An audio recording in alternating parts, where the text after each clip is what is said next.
scope cams are kind of cool, so I thought I'd look at this Orion, but it ended up being about 56.43 Canadian with shipping. And then a premium product, which is this Eagle Vision scope cam, really was quite expensive. So I went to good old eBay, looked at a scope cam that was a knockoff of the Orion, and I thought, oh, it's pretty good. It had all the specs, and I thought I'd give it a try. Total cost $20.27. The no-name brand that is similar to the Orion, or designed after that. Now I'll explain what all these green pieces of tape are everywhere. But yes, so here's the basic design. This will mount to your scope. These are some adjustment knobs for bringing the rig up and down. And this is the back plate where the camera will sit. This is where the camera will go.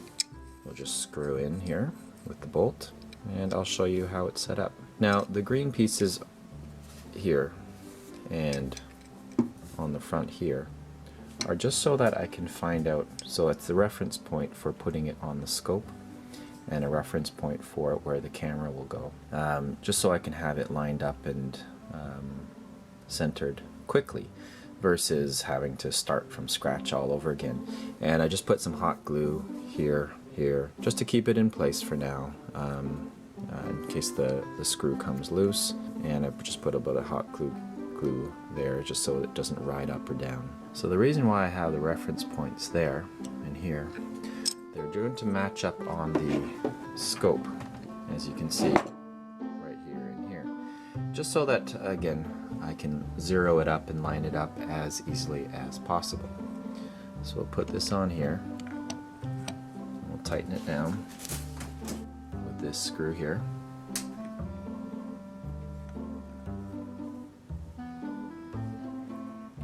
So there it is there. So I have a good idea of where this should line up, and yeah, if I have to make some extra little adjustments, I can.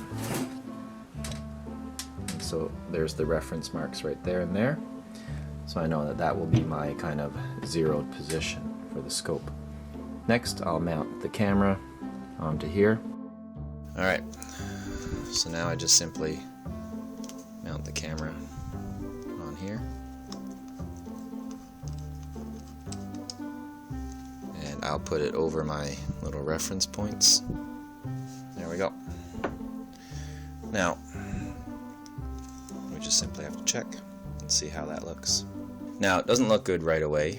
It's zoomed out, so I have to zoom in the camera until we get our crosshairs in the middle of the camera.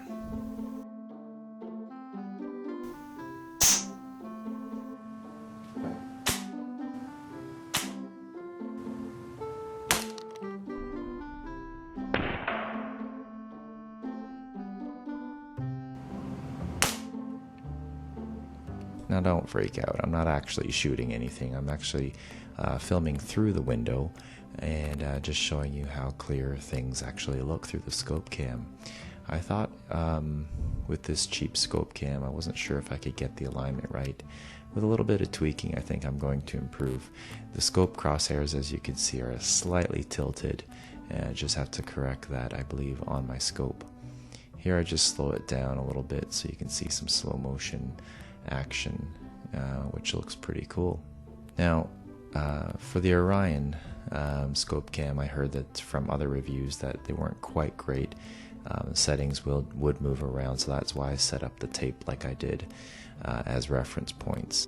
In the end, if I do enjoy scope cam shooting, I think I will get the Eagle Vision. From what I've heard, once you get it set up, it's much more compact and it stays set where you set it up.